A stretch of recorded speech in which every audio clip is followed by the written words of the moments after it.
What's going on, people? We are Tottenham TV, and Spurs have officially announced Matias Tel. In terms of what the deal looks like, Romano says Matias Tel has signed a contract at Tottenham with a buy option included in the loan agreement.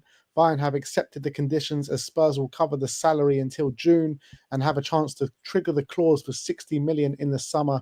Tel completed his medical today. David Ornstein, Tottenham reached total agreement to sign Mathys Tel from Bayern. Deal for the 19-year-old attacker loan until the summer, and Tottenham option to buy at 55 million euros on a 6-year contract. Medical complete, and France international now signed. Fantastic. So great. It really is great stuff. And actually, when you look at it, Paul O'Keefe said on the eve of the transfer window on the 30th of December, he said Spurs are looking at goalkeeper, centre-back and a centre-forward and winger positions this window. Versatility considered an advantage, as well as experience in high-intensity tempo sides. Well, that's pretty much, I know it's taken a lot longer than we wanted. And I said, because of how long it's taken, it's already minus 5 points in this transfer window. But in terms of what we wanted in this window, a goalkeeper, a centre back, and a versatile attacker, well, we've got all three. Yes, with the news about Mickey van der Ven, Romero, and Dragoshin, it does make the need for another centre back probably a lot more at this moment in time. But in terms of what we went into the window looking for, those three signings, we've got them through the door. Yeah, obviously another one was a left back, which we know would obviously that was definitely. I'm just talking about what Paul O'Keefe was talking about. He never actually mentioned a left back. Well, wasn't it like we wanted a centre back that could play left back kind of thing, or like that could do both roles? Maybe I just said the tweet that Paul O'Keefe said Spurs are looking for a goalkeeper, centre back, and a centre forward and winger positions this window. Versatility considered an advantage, as well as experienced in high intensity, high tempo sides. And Danso experienced in a high intensity, high tempo side, and Matias Tel, versatile attacker. So obviously we've got them over the line. Obviously it did take till deadline day to do it, and it has cost us results in the league, unfortunately, and that's why we are sitting in 15th or 14th at the moment. So as much as I am happy that we've got these signings for the rest of the season, they will help us, and we'll get into Matias Tel in a sec. But I think it is a shame that, especially when it comes to Danso, we could have got him a lot earlier. I think that could have made a big difference. And obviously Matias Tel, the news only really broke in the last few days of the window that he wanted to leave. So I kind of understand that one being left too late. But obviously there are other options we were going for, which we didn't pull the trigger on early on. Look, either way, it's by the by now. It's now is what it is. We can't go backwards. And we've got some big games coming up in this weekend and midweek as well against Liverpool and Villa. Massive games that could really shape our season. And I'm glad we've got players through the door that can really help with these massive games coming up. And they're really going to help with the workload and the amount of injuries that we have. Every little helps. And this is more than little. It's a lot of help coming. Call in the cavalry, as they say. So I'm very happy with that. And when it comes to the Tel deal, delighted that there's an option to buy. Obviously, before when we did the video earlier in the day, there was reportedly no option to buy. It was going to be a straight loan. And as much as I was happy just to have him for 6 months, it's hard to get too excited about it when the reality of him coming permanently was thin, I would say. With the option to buy there, the fact that he's agreed to it, that's really, really encouraging. And that means maybe there is a decent chance that if he does really well and everyone's happy, that this can continue for the long term. And there's a 5-year contract there ready to be signed if everyone agrees to it at the end of the season. Now, I was reading Florian Plettenberg. He said there is an option to buy, but is on the condition that that Tel obviously consents to the option to buy, which I guess that assumes that maybe with other options to buy, it's kind of just like you agree it and then you can move forward with it with the contract being signed. And maybe with this one, they've left it a bit open so that if Spurs trigger it, Tel can still reject it. I don't know if that's the case with other ones. So that's obviously not perfect, but the fact that we've got a pre-agreed transfer fee with Bayern is fantastic. The fact that we can get ahead of the competition if he does do really well is fantastic. And it's very, very exciting to have a new player in the front line who has kind of the capabilities and the qualities that we're looking for in a full-playing and Ange Postecoglou system. A player who I know is, again, he's 19, so I get that people will say it's another kid, but this is clearly a high-quality player who's been playing Bundesliga now. This is for 2.5 years, so he's been playing at the top level, not just 1 year like Archie Gray or Odebear or who are the other kids? Bergvall. It's only really been a year for him as well. This guy's been playing Bundesliga football for 2.5 years, and before that, he had a season at Rennes as well, playing. I think he only played 6 games at Rennes, but he was playing Ligue 1 for 6 games even before that, 16. So this is not a guy who comes in with little experience at the top level like some of our other youngsters, is my point. He has a lot more experience than these guys. So hopefully he's more ready to kind of contribute right now. Not to say that he's a finished article or anything like that, because at the end of the day, he's still 19. I was reading a lot of scouting reports from him, from a lot of tacticos, and we'll take it with a pinch of salt, but they're still of the opinion he's still fairly raw talent, as much as he's clearly an exciting one and one that could really explode into a superstar. At the current Tel that we have now, he's still a fairly raw talent that's still got a lot of refining and still got to turn into that kind of world-class talent. So it's exciting. I'm delighted that we've got him through the door. I'm excited to see him on the pitch, and I think hopefully, crossing our fingers, this could be the long-term successor to Heung-min Son. But we should temper expectations and not expect him to be a complete superstar from day one. Yeah, he's turning 20 in April, 27th of April. He's had 3 seasons at Bayern Munich. So he went there when he was 17, I believe. In his first season, 22 matches played, 5 goals as a 17-year-old. This is in the Bundesliga. Also, a lot of them probably weren't starts. No, yeah, probably the vast majority weren't starts. The next season after that, which was last season, 30 games played, 7 goals, 5 assists. And this season, obviously, only limited appearances and 8 appearances and 1 assist. I mean, for someone of such a young age, it's quite a good return, isn't it? It's a very good return, and clearly he's one who kind of what he wanted more game time, and he believes in himself. And look, we know that the unbelievable talent that Bayern Munich have in their front line, the likes of Sane, Gnabry, Kane, Musiala. It's obviously very hard to get into that front line. You have to be top quality, and he's obviously and they were giving him games and chances, not many starts, and he's someone who really values development in his own career. He wanted to be starting clearly week in, week out, or at least getting a lot more starts than he's getting. And for one reason or another, Bayern weren't doing that. And he wanted to go somewhere where he would get serious minutes so he can really develop as a forward player. Now, for one reason or another, he hasn't seemed to have had a good season this season. Is it because he's disgruntled the amount of minutes he's getting? Is it because he's stagnated in his development? Is he not happy? Is there something between him and company?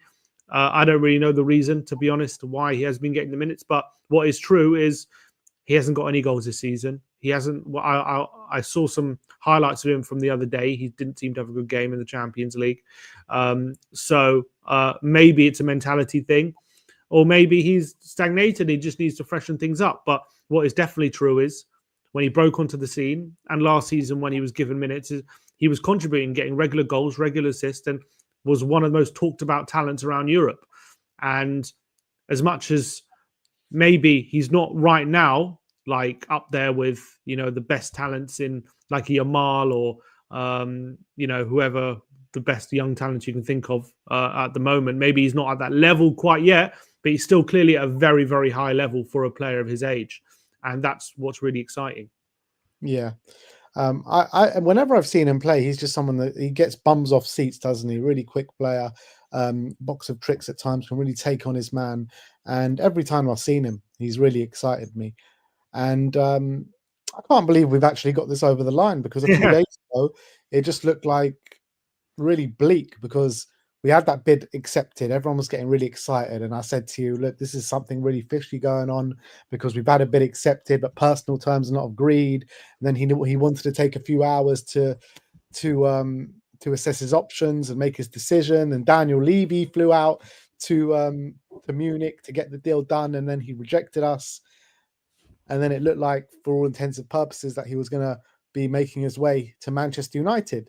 Manchester United couldn't get a deal done with Bayern Munich, and I don't understand why Man United didn't get a deal done with Bayern Munich when we've got the loan here, and they were offering a loan. I just don't understand what's happened there, because Well, Paul O'Keefe said beforehand that he wanted to go to Man United as well. reportedly, Bayern Munich wanted a 5 million loan fee. This is what the Telegraph were reporting, and Man United kind of balked at that price and didn't want to pay the loan fee. Now, I'm assuming Tottenham, after we were rejected for the permanent deal that we were going for Matias Tel, because Tel clearly didn't want to commit his long-term future with a straight permanent deal. He clearly would preferred Man United or Arsenal. That was the reports, and that his rejection probably indicates that.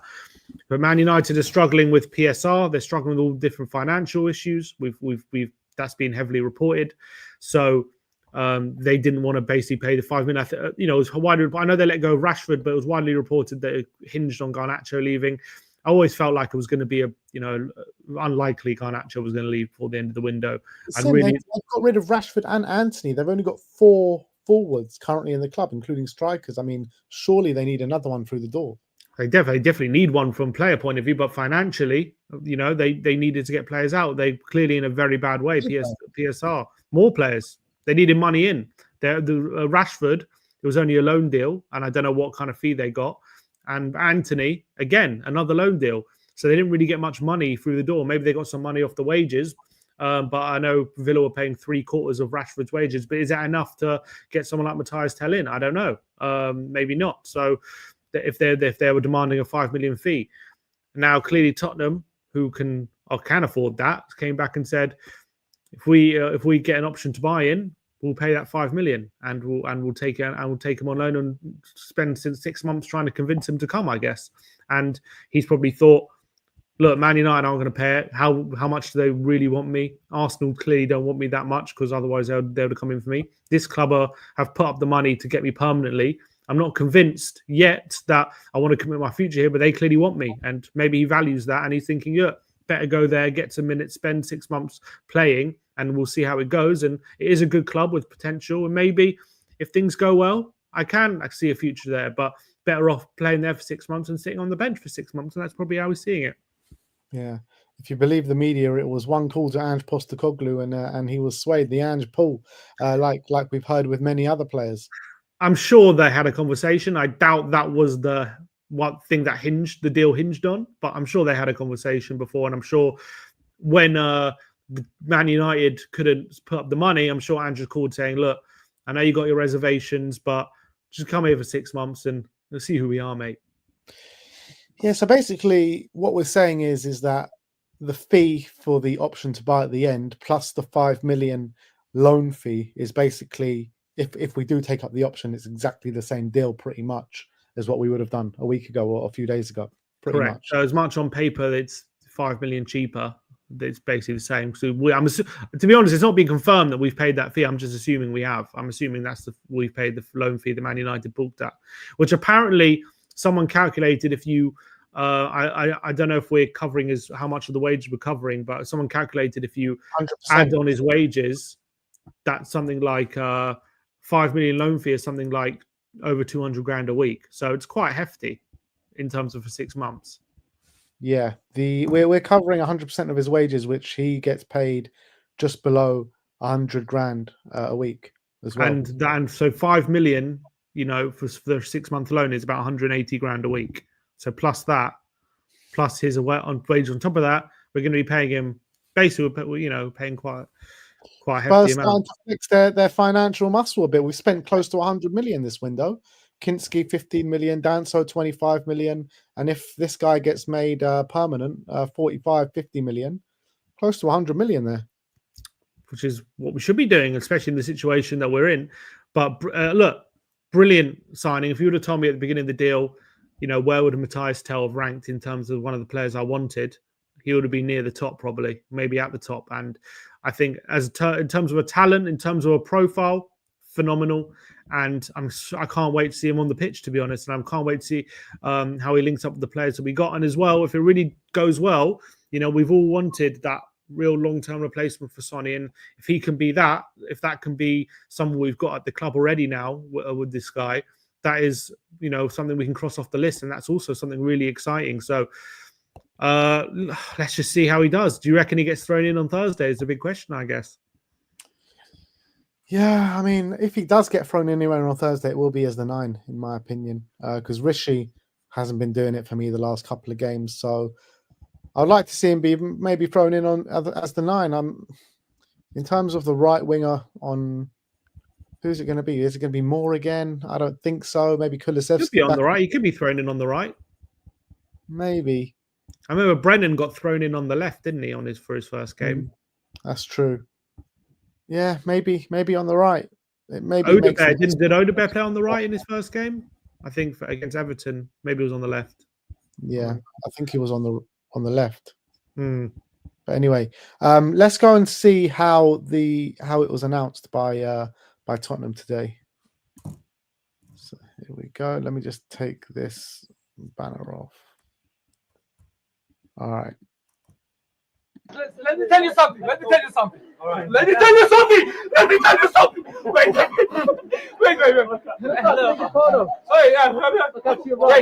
wait. No. Wait. What do you want to tell me? I'll tell you something. I'm here. Brilliant. Well done, Spurs marketing team. Phenomenal. I bet they've been working all day on that. Yeah, of course. Then they said, we're delighted to announce the signing of Matias Tel on loan from Bayern Munich, subject to an international clearance and work permit. And there you can see him holding the shirt. Lovely. And then the classic Tottenham introduction video from their media room. Yeah, classic, the green screen room. Actually, refreshing. He's done another one which you'll like, I reckon. They've done another thing. I've just liked it, so just refresh. Yeah. Oh, yeah. This one. Yeah. I'm hungry. Let's eat. Everyone loves that. Everyone loves that one. I'm hungry. It's become a real crowd pleaser. Badeki. They just dine out on anything, this club, don't they? Anything like that. So, look, bravo to the club for getting an option to buy included in there, because that's what really makes the deal very, very exciting, in my opinion, on top of obviously getting to use him. And look, we've got one of the best talents in Europe at the moment. I guess we've been saying that with a lot of our players, and I guess there will be, whatever you want to say, there will probably be naysayers, and there will be people saying it's another teenager and all these things. There will be people, and that's just what the club have to accept. He's 20 in a few months. Huh? He's 20 in a few months. Yeah, as I say, he's a bit more experienced than the other teenagers we've got. But I'm super excited. I am super excited about watching him down the wing, watching him take people on, and he's got a dynamite finish. He's got a very good shot on him. So looking forward to him scoring a lot of goals for us. The only thing I'm a bit worried about is the way we play our wingers. He does seem like a bit of a selfish player. He does seem like the guy, when there's a guy in a better position, he would go for the shot rather than the cross. And he seems to always try and maneuver himself into shooting positions rather than getting himself in positions to set up teammates. And that's something, look, maybe it's because he's young, and maybe, it's that exuberance to impress instead of being a team player. Maybe that's why Kompany has preferred other players. But he is still young, that he'll learn that. I think all young players, it happens a lot with a lot of young players, that kind of mentality. But look, if he's going to be a success, he's going to have to be a team player. And he's going to wear the number 11. So taking Brian Hill's old number, Gareth Bell's old number, Eric Lamella's old number. And yeah, I said it on the live stream earlier today. 11 was pretty much the only option I thought he could have had. So didn't mention the great Sergei Rebrov. Oh, yes, of course. How could I forget the great Sergei Rebrov? Let's just keep it Gareth Bale. Let's keep that the omen. Exactly. So I think it's a very exciting deal. I think fans should be excited. I think the club should, obviously, getting a deal like this in this window in January, getting a striker or a forward player of that kind of quality is definitely, considering the names we were linked with a few days ago, Okafor, and I know Wissa's a good player, but Wissa and other players who I think probably don't have as high a ceiling as someone like Tel is good. It's a good thing that we've got him in. I'm happy with the 3 players we've brought in, but I'm still frustrated of the timing of it all. I really am, because we've had this injury. We knew about this injury crisis the whole of December, never mind coming into January, and we needed players at the start. And it's just frustrating the time a bit. So now it's all said and done. The transfer window, it's slammed shut. What are you going to rate it out of 10? I'll give it. If I take into account how quickly we got these guys in and the position we are, how much it's cost us not getting them in early, probably give it a 4 out of 10, maybe a 5. I thought I was going to give it lower than you, but I think a 5. I think a 5 because we've got a centre back in which we needed. Probably needed one more. Tel, who's an unbelievable prospect, because you never thought going into the window we could have signed a Matias Tel. No. So look, and to be fair, if I was playing devil's advocate, if I was Daniel Levy sitting here, he would probably argue we wouldn't have got Matias Tel unless we waited till the deadline, and that's probably right. To be fair, so it's hard to argue against that. For someone like Danso, I don't think there's an argument for. We could have got him probably in day one, I reckon, if we really wanted to. Yeah. So look, it's just every transfer window just is a long, drawn out saga. Every report. I mean, Kolo Muani was a saga in itself. Matias Tel, saga in itself. And then you've got the ones like Kinski and Danso, which just come out of nowhere and we get done in seconds. So the ones that come out of nowhere and get done in seconds, they could get done on the first day of the window, and they should just be getting done. I don't know why we waited until pretty much beginning of February to get Danso over the line. It made no sense whatsoever. I agree, and especially when there were reports that we could have had him for 30 million at the beginning. We ended up paying whatever it was, 25 or 20, and so we got a few million off.